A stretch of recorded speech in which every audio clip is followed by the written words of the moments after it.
დღეს საქართველოში დედის დღე აღინიშნება. დედა სიცოცხლის წყაროა, გულწრფელი, უანგარო, სიყვარულის და სიხარულის გამზიარებელი. ის არის საუკეთესო მრჩეველი და მეგობარი, ადამიანი, რომელიც ყოველთვის მოусმენს და დაეხმარება შვილს. მისი გულისთვისაც მზად არის ყველაფერზე. საქართველოში ტრადიციულად უკვე 34 წელია, რაც 3 მარტს აღნიშნავენ, როგორც დედის დღეს. ამ დღეს შვილები დედებს არ სიამოვნებენ და ყვავილებს და საჩუქრებს ჩუქნიან მათ გასახარებლად.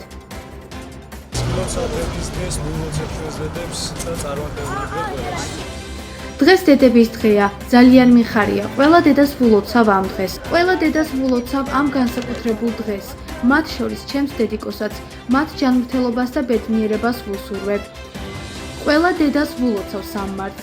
გილოცავთ სიხარულს, ბედნიერებასა და ჯანმრთელობას გისურვებთ. ყველა დედას ვილოცავ, დედებს ვილოცავ ამ ულამაზეს დღეს.